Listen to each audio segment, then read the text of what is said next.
जय हिंद प्यारे बच्चों, प्यारे कैडेट्स। मैं राजपूत एनसीसी ऑफिसर आपका अपने इस यूट्यूब चैनल पर स्वागत करता हूं। प्यारे बच्चों, आज का यह वीडियो आप सभी के लिए बहुत इंपॉर्टेंट होने वाला है, खासकर वो बच्चे जो ऑलरेडी एनसीसी में हैं। इस वीडियो के अंदर मैं आपको बताने वाला हूं कि एनसीसी का क्या रोल होता है अगर आपने गवर्नमेंट जॉब लेनी है। ठीक है, बहुत सारे बच्चे कैडेट्स, एनसीसी कैडेट इसलिए बनते हैं ताकि उनको डिफेंस में जाने का, डिफेंस सर्विसेज करने का मौका मिल सके। तो इस वीडियो के अंदर हम जो मेन टॉपिक जो हमारा डिस्कस करने वाला है वो है benefit of NCC C certificate in getting government jobs. कौन कौन सी जॉब में आप जा सकते हैं, आपको क्या क्या फ़ायदा होने वाला है। तो इस वीडियो के अंदर हम पूरे टॉपिक को कवर करेंगे, तो इस वीडियो को अंत तक देखिए, शायद आपका कुछ इससे फ़ायदा हो जाए। तो आइए अपने इस वीडियो को शुरू करते हैं। वीडियो को शुरू करने से पहले अगर आप हमारे चैनल पर नए हैं तो इसको सब्सक्राइब कर लीजिए और बेल आइकन को प्रेस करना ना भूलें। क्यों? क्योंकि इस पर हम समय समय पर एनसीसी से जुड़ी हुई और उससे बेनिफिट से जुड़ी हुई वीडियो हम इस पर अपलोड करते हैं। तो आइए शुरू करते हैं। सबसे पहले हम बात करेंगे कि एनसीसी के बारे में हम यह वीडियो लेकर आए हैं। तो एनसीसी है क्या, कोई बच्चा कैसे ज्वाइन कर सकता है और उसके बेनिफिट क्या है। ठीक है, सबसे पहले प्यारे बच्चों, ये फ्लैग है हमारे एनसीसी का। क्लियर? एनसीसी क्या होती है? नेशनल कैडेट कोर है। ठीक, ये एक ट्राई सर्विस ऑर्गेनाइजेशन है। ट्राई सर्विस मतलब 3 फोर्सेस जो कि हमारी आर्मी, नेवी और एयरफोर्स है, इसको मिलकर रन कर रही हैं। ठीक है, इसका हेडक्वार्टर है दिल्ली में, न्यू दिल्ली में। क्लियर? और ये वर्ल्ड का सबसे बड़ा यूथ यूनिफॉर्म ऑर्गेनाइजेशन है जिसमें 13 लाख प्लस कैडेट ऑलरेडी जुड़ चुके हैं। ठीक है, और इसका मेन मकसद क्या होता है? यूथ को ग्रूम करना। ठीक है, ताकि वो आने वाले समय के लीडर बन सकें। कैसे करेंगे? डिसिप्लिन बनाकर उनको। ठीक है, और ये क्या है? एक वॉलंटरी ऑर्गेनाइजेशन है जिसमें आप अपनी मर्जी से जा सकते हैं। इसमें कोई फोर्सफुली नहीं जाता है। इसमें आप अगर वॉलंटरी हैं कि हाँ मैं जाना चाहता हूँ, तो इसमें आप आसानी से जा सकते हैं। और इसका एडमिनिस्ट्रेशन कौन देखता है? Ministry of defence. क्लियर? ये था छोटा सा इंट्रोडक्शन। क्लियर? फिर दूसरी बात हम करते हैं कि इसका मोटो क्या है? यूनिटी एंड डिसिप्लिन, एकता और अनुशासन एनसीसी का क्या है?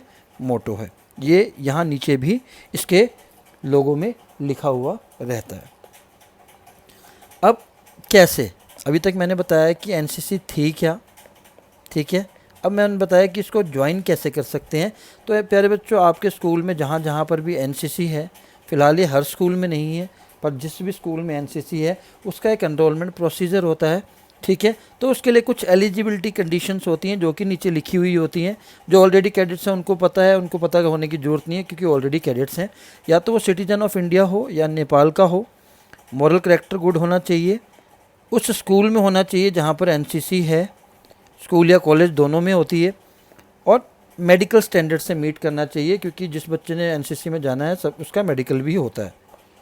ठीक है, मेडिकल के चेकअप के बाद फिर जब उसके सिलेक्शन के लिए कंडीशंस क्या होती है? अगर आप जेडी या जेडब्ल्यू में जाना चाहते हैं, लड़कों के लिए जेडी है, लड़कियों के लिए जेडब्ल्यू है। ये है स्कूल में होती है जेडी। ठीक है, इसकी एज क्या है? 12 ईयर्स टू 18.5 ईयर्स। ठीक है, और सीनियर डिवीज़न कॉलेज में होता है जिसकी एज 26 ईयर्स होती है। ठीक है, जेडी मैंने बताया बॉयज़ के लिए, जेडी और एसडी है बॉयज़ के लिए, और जेडब्ल्यू और एसडब्ल्यू है गर्ल्स के लिए। क्लियर? कहीं कहीं पर जो 20 सर्टिफिकेट है स्कूलों में भी होता है, जहाँ +1 +2 में एसडी अलॉटेड होता है। ठीक है, जूनियर डिवीज़न का जो पीरियड होता है वो 2 ईयर्स होता है, और सीनियर डिवीज़न का जो पीरियड होता है वो 3 ईयर्स होता है। क्लियर? तो ये सारी कंडीशन मिलने के बाद अगर बच्चे ज़्यादा इंटरेस्टेड होते हैं तो उसका फिजिकल टेस्ट लिया जाता है। क्लियर? तो ये था एनरोलमेंट का प्रोसीजर। अब हम चलते हैं आगे, ऑर्गेनाइजेशन के बारे में थोड़ा सा देख लेते हैं कि ऑर्गेनाइजेशन है क्या। मैंने बताया इसका न्यू दिल्ली में हेडक्वार्टर है। ठीक है, सबसे ऊपर इसको हेड करने वाले होते हैं डायरेक्टर जनरल। फिर डायरेक्टरेट्स हैं, डायरेक्टरेट्स के अंदर ग्रुप बने हुए हैं, ग्रुप में यूनिट्स हैं, और यूनिट किस की यूनिट है? एसडी की और जेडी की, या एसडब्ल्यू या जेडब्ल्यू। क्लियर? और ये दोनों ही यूनिट किस किस के हैं, आर्मी विंग, नेवी विंग और एयर विंग तीनों के ही हैं। ठीक है, तो आपके इंटरेस्ट पे डिपेंड करता है कि आप आर्मी विंग में एनरोल होना चाहते हो। अगर आपके स्कूल में, ये भी डिपेंड करता है कि आपके स्कूल में कौन सा विंग है, उसी के अकॉर्डिंग आप इसको ऑप्ट कर सकते हो। ठीक है, एम्स क्या है, ये एम्स ही हैं जो आपको आगे बेनिफिट देते हैं। सिर्फ सी सर्टिफिकेट लेने का बेनिफिट क्यों मिलता है आपको, उसके पीछे ये एम्स ही हैं। क्या है कि जो भी बच्चा एनसीसी में एज ए कैडेट बनकर आता है, तो एनसीसी क्या करना चाहता है, एक तो उनका जो करेक्टर है उसको डेवलप करेगा, डिसिप्लिन बनाएगा, लीडरशिप क्वालिटीज़ करवाएगा, सेल्फलेस सर्विस मतलब स्वार्थीपना हटा देगा कि मैं सेल्फलेस होकर काम करूँगा। ठीक है, और एक उनको यूज़फुल सिटीजन बनाया जाए। दूसरा क्या है, जब वो ये सारी चीज़ें आ गई तो वो एक ह्यूमन रिसोर्स बन जाएगा, ट्रेंड हो जाएगा। ठीक है, और एक मोटिवेटेड यूथ होगा जो लीडरशिप क्वालिटीज़ के साथ आगे आने वाले समय में डिफेंस को क्या कर सकता है, सर्व कर सकता है। अगर वो डिफेंस में जाके सर्व करता है या किसी भी फील्ड में अच्छा काम करता है, तो उससे क्या होगी, हमारे नेशन की सर्विस होगी। ठीक है, थर्ड एम है to provide a suitable environment to motivate the youth to take up a career in arm forces. जब कोई बच्चा एनसीसी कैडेट बनता है, तो थ्रू वेरियस एक्टिविटीज़, ट्रेनिंग, चाहे वो कैंप में हो या स्कूल में हो, बच्चे को ऐसा एनवायरनमेंट सिखाया जाता है या रहना सिखाया जाता है एनवायरनमेंट में, जिससे वो आगे जाके आर्म फोर्सेस का पार्ट बन सके। तो ये 3 मेन एम है जिसकी वजह से आपको एनसीसी ABC सर्टिफिकेट का फ़ायदा होता है। ठीक है, ट्रेनिंग करवाने वाले कौन कौन होते हैं, रेगुलर ऑफिसर्स होते हैं, आर्मी, नेवी और एयरफोर्स के। ठीक है, उसके बाद जो मेन होता है वो एसोसिएट एनसीसी ऑफिसर होता है, जो कि मैं हूँ। ये कहाँ पर होते हैं, आपके स्कूल और कॉलेज के टीचर्स होते हैं।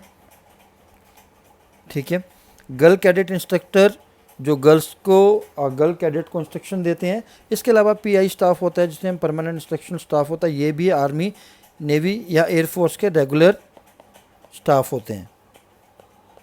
ठीक है, तो ये था हमारा छोटा सा इंट्रोडक्शन जो एनसीसी के बारे में था। ठीक है, फिर ट्रेनिंग मैंने ऑलरेडी बता ही दिया कि कैडेट्स को आर्मी के माहौल में रखा जाता है ताकि उनको वो एनवायरनमेंट दिया जाए, वो आगे जाके आर्म फोर्सेस का पार्ट बन सके। तो उनको सिखाया क्या क्या जाता है, drill, shooting, physical fitness, map reading, first aid का इस्तेमाल करना, flying, boat pulling, selling, camp, ये सारी चीज़ें उनको सिखाई जाती हैं। और ये ज़्यादा से ज़्यादा एक्टिविटी कहाँ होती हैं, स्कूल और कॉलेजेस के अंदर होती है। कौन करवाता है, ANOs जो कि टीचर्स होते हैं। ठीक है, और ऐसे एक्टिविटीज़ जो स्कूलों या कॉलेजेस में नहीं हो सकती, जैसे फायरिंग है, ठीक है, उसको कहाँ करवाया जाता है, स्पेशल आर्मी कैंप में करवाया जाता है। तो अब है हमारे वीडियो का main part, benefit of joining NCC. अगर आप एनसीसी को ज्वाइन करते हो और आपके पास सी सर्टिफिकेट है, अभी हम सी की बात कर रहे हैं और ए और बी की बात नहीं कर रहे हैं, तो उससे आपको क्या क्या फ़ायदा मिलता है। सबसे पहले बात करते हैं इंडियन आर्मी में। इंडियन आर्मी में जो इंडियन मिलिट्री एकेडमी है, IMA, इसमें 32 वैकेंसीज को हर साल रिज़र्व रखा जाता है। किस कैंडिडेट्स के लिए, जिनके पास एनसीसी का सी सर्टिफिकेट है। पर इसकी एक कंडीशन क्या है कि जो भी कैडेट्स जिनके पास भी सी सर्टिफिकेट है, ठीक है, उनको SSB पास करना होता है। SSB का मतलब होता है सर्विस सिलेक्शन बोर्ड। ठीक है, उनका एक फ़ायदा और क्या होता है कि इनको जो कॉमन एंट्रेंस एग्जामिनेशन होता है CDS या NDA का, वो नहीं देना पड़ता। उनकी डायरेक्ट एंट्री कहाँ होती है, SSB में होती है। वो डायरेक्ट SSB जाते हैं, अगर SSB को वो क्लियर कर लेते हैं, वो डायरेक्टली क्या बन जाते हैं, ऑफिसर बन जाते हैं। The cadets with C certificates are exempted from CDS examination. मैंने आपको बता दिया कि जिनके पास सी सर्टिफिकेट है A और B ग्रेडिंग के साथ, उनको CDS एग्जामिनेशन देना नहीं पड़ता है, जो कि UPSC union public service commission के द्वारा कंडक्ट करवाया जाता है। पर इसके लिए कैडेट के पास जो सी सर्टिफिकेट है उसमें ग्रेडिंग क्या होनी चाहिए, A और B। सी ग्रेडिंग के लिए सी सर्टिफिकेट के कोई भी मौका नहीं दिया जाता है। NCC certificate offers you 10 to 15 bonus marks in paramilitary forces. अगर आप CISF, CRPF, ITBP जो ऐसी पैरामिलिट्री फोर्सेस अगर आप उसमें जाना चाहते हैं तो वहाँ पर जब आप फॉर्म भरते हैं तो आपको एग्ज़ाम में इंटरव्यू के समय में 10 to 15 बोनस मार्क्स दिए जाते हैं। और आज के समय में आपको पता है कि जब कट ऑफ लगती है तो 0.5 0.2 से भी हम बाहर हो जाते हैं, तो उस समय 10 to 15 मार्क्स की वैल्यू आप खुद समझ सकते हैं, जो आपको 10 लाख कैंडिडेट में से सीधा का सीधा 10,000 के अंदर लाकर खड़ा कर देगा। मैंने शायद 10,000 ज़्यादा ही नंबर बताया, उससे भी कम में आप आ जाएंगे, तो आपके सिलेक्शन के चांसेस ज़्यादा हो जाते हैं अगर आपके पास NCC सर्टिफिकेट है। ठीक है। और एक और फ़ायदा क्या है कि अगर आप GD के लिए अप्लाई कर रहे हैं तो उस केस में भी आपको रिटर्न एग्ज़ाम देने की ज़रूरत नहीं है। ठीक है। ये थी इंडियन आर्मी की बात। अब हम बात करेंगे इंडियन नेवी की। नेवी का क्या है, अगर आपके पास C सर्टिफिकेट है तो कैंडिडेट को 6 एक्स्ट्रा मार्क्स मिलते हैं सेलर जॉब के लिए, 15 एक्स्ट्रा मार्क्स मिलते हैं आर्टिफिशियल अप्रेंटिस के लिए। ठीक है। इसके अलावा 9 वैकेंसीज को हर साल नेवी में C सर्टिफिकेट कैंडिडेट्स के लिए रिजर्व रखा जाता है। और इसकी कंडीशन क्या है कि वो जो कैडेट है या उसके पास क्या होनी चाहिए, BSc इन फिजिक्स हो या BSc इन मैथ हो। अब क्या है कि जो BE कैंडिडेट्स हैं वो भी एलिजिबल हैं इस वैकेंसी के लिए। ठीक है। उनकी एज क्या होनी चाहिए, 19 to 24 होनी चाहिए। SSB तो मैंने आपको बता दिया कि he must have passed by SSB तो उनको क्लियर करना ही पड़ेगा। आप सभी को SSB क्लियर करना पड़ेगा, चाहे आपके पास C सर्टिफिकेट A ग्रेडिंग से है, B ग्रेडिंग से है, SSB सबके लिए कंपलसरी होता है। ठीक है। CDS की बात कर रहा था मैं आपसे पीछे। ठीक है। तो CDS के लिए मैंने आपको ऑलरेडी बता दिया कि जो एग्ज़ाम है वो नहीं देना है आपको, जो कॉमन एंट्रेंस एग्ज़ाम है जो सबको देना पड़ता है, फिर वो SSB में जाते हैं एग्ज़ाम क्लियर करके, पर आप डायरेक्टली SSB जाएंगे, आपको SSB क्लियर करना होगा। ठीक है। IMA की बात कर रहे हैं। ठीक है। आर्मी विंग के लिए 13 to 15 vacancies for C certificate holders. ठीक है। INA में 5 से 8 vacancies reserve for C certificate holders. Clear. अगर आप स्पेशल एंट्री की बात करें जो NCC के लिए आती हैं, ठीक है, स्पेशल एंट्री भी आती है, उनकी ट्रेनिंग होती है OTA चेन्नई में, जहाँ पर 50 वैकेंसीज को C सर्टिफिकेट होल्डर्स के लिए रखा जाता है, नॉन टेक्निकल। ठीक है। और एयरफोर्स एकेडमी हैदराबाद में भी 10% वैकेंसीज को रिजर्व रखा जाता है C सर्टिफिकेट होल्डर के लिए जो कि एयरविंग के हों। क्लियर। एयरफोर्स की बात कर लेते हैं। ठीक है। 10% वैकेंसीज को पायलट कोर्स वाली 10% वैकेंसीज को हमेशा रिजर्व रखा जाता है NCC कैडेट्स के लिए। ठीक है। और एयरफोर्स का कोई एग्ज़ाम होगा तो वहाँ पर आपको 5 मार्क्स का क्या दिया जाता है, एडवांटेज दिया जाता है, बेनिफिट दिया जाता है। अब हम बात करते हैं, ये तो थे हमारे पास गवर्नमेंट फील्ड जहाँ आप डिफेंस में ऑफिसर बन सकते हैं या डिफेंस में किसी भी रैंक पे जा सकते हैं। ठीक है। अब हम बात करते हैं पब्लिक सेक्टर की। तो बड़ी बड़ी ऑर्गेनाइजेशंस, ठीक है, अगर आपके पास C सर्टिफिकेट्स हैं, ठीक है, लाइक इंडियन एयरलाइंस, पवन, हंस limited, national small industries corporation limited, इसके अलावा बहुत सारी रिलायंस इंडस्ट्रीज जिसमें सिक्योरिटी मैनेजर्स या सिक्योरिटी से रिलेटेड पद होते हैं, डेजिग्नेशंस होती हैं, वहाँ पर भी आपको एक बहुत हैंडसम सैलरी, एक अच्छी डेजिग्नेशन पर आपको सिक्योरिटी मैनेजर, सिक्योरिटी एडवाइज़र के रूप पर एक हैंडसम सैलरी पर आपको रखा जाता है। तो इसका कहने का सिंपल सा मतलब ये है कि if you are unable to get the government job in defence field, तो आपके पास पब्लिक जैसे पुलिस में भी जो स्टेट गवर्नमेंट की पुलिस होती है वहाँ पर भी C सर्टिफिकेट होल्डर्स को एक्स्ट्रा मार्क्स, एक्स्ट्रा एडवांटेज दिए जाते हैं, जिससे आपके जॉब लेने के चांसेस बहुत ज़्यादा बढ़ जाते हैं। तो इसको हम कंक्लूड करते हैं। ठीक है। सेलर्स वगैरह के लिए, एयरमैन के लिए 5 to 10% बोनस मार्क्स, पैरामिलिट्री में 2 to 10 बोनस मार्क्स और 10 to 15 डिपेंड करता है कि अपडेट होकर क्या आया है।